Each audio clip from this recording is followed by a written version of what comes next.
And joining us now is Homeland Security Secretary Kristi Noem is with us. Secretary Noem, thank you for being with us. We appreciate it. One of the biggest problems we have here is when you look at a state like California in the sanctuary status, there are handcuffs on local law enforcement. For example, and I talked about this a little bit in my opening monologue, and, for example, state and local police officers are prohibited from even inquiring about one's immigration status during a routine course of their work. And state and local law enforcement officers are forbidden from holding illegal immigrants until they can be transferred to federal custody. And federal agencies are prohibited from commandeering local authorities. So there is a real stranglehold in terms of local law enforcement being able to do their job, even those that want to support ICE and in their mission to keep Californians safe. What's your reaction to that? Yeah, you're exactly right, Sean. And I would say that most of these law enforcement officers in those sanctuary states are very unhappy with the policies that they have to follow because they want to be there to back up other law enforcement officers. They want to be there to help make their communities safer and to get these bad criminals out of their states and out of this country. And in LA, what we have been going after is the worst of the worst. They're murderers. They're people who have been perpetuating assault and trafficking human beings and drugs and been devastating these communities for years. And they are so anxious to see people and be able to raise their families in a safe state again and make California a fantastic place to be and to have a future. But that is not what happens under the leadership of Gavin Newsom. And so right now our ICE agents are there. They're doing their work. They're following through on exactly what President Trump said that he would do. And they're doing it with the backup of the National Guard.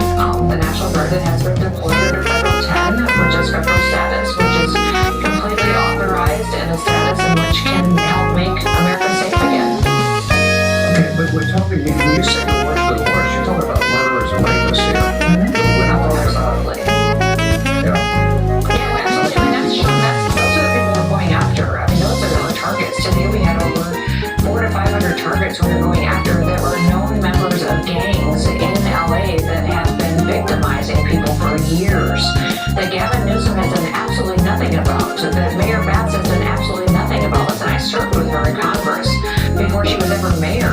And she is a trained mayor now that is endorsing these kind of activities, has allowed her city to be completely devastated with crime. And now she's holding press conferences talking about the fact that people have the right to peacefully protest and that they're a city of immigrants. Well, they're not a city of immigrants, they're a city of criminals because she has protected them for so many years. And so we're coming in and doing what the president has said that he's going to do, and he's going to allow people to live in a safe community again. And we're going to use the authority that he has as president of the United States to conduct these operations. And the more that people conduct violence against law enforcement officers, boy, we're going to hit them back, and we're going to hit them back harder than we ever have before. And we conducted more operations today than we did the day before. And tomorrow we're going to double those efforts again. The more that they protest and commit acts of violence against law enforcement officers, the harder ICE is going to kind of come after them because these people are patriots. These ICE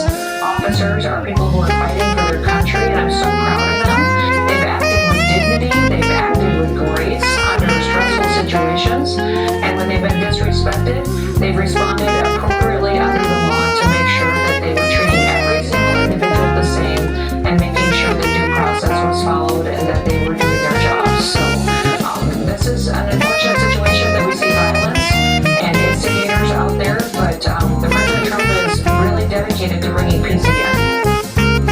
As cars have been burning and agitators have been attacking police, law enforcement, and ICE agents, if you turn on fake news CNN or MSDNC or you listen to Kamala Harris quoting Reverend Maxine Waters, we keep hearing the same mantra, just like the summer of love 2020, mostly peaceful, mostly peaceful, mostly peaceful. Do we have a count how many officers were injured in all this? We've had many that have had minor injuries. You've got some that have had serious injuries, shattered bones, concussions that have been hurt from different breaks. bricks that have been thrown.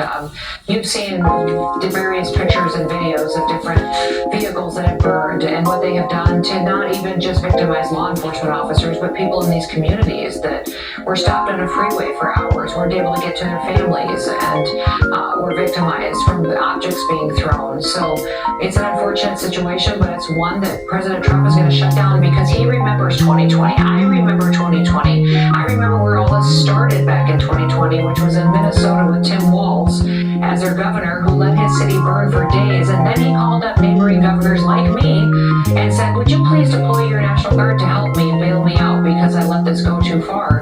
And we didn't. We said, listen, you have poor leadership and you won't put your own National Guard out there in the front line. Why should we bail you out of a situation to where you allowed your entire city to burn to the ground? And the President Trump had to step in. He's doing that again, and he's being very proactive, and I'm proud to be on the front lines with him to bring peace to the city and not let it get out of hand like it did in 2020.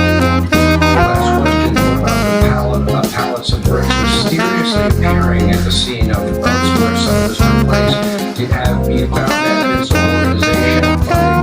Absolutely, Sean. These are organized. These are people that are being paid to do this. You can follow how they behave, the signal they give to each other in these crowds and these protests to instigate violence. This is an operation, and it's professionally done. They've done it before, and we're going to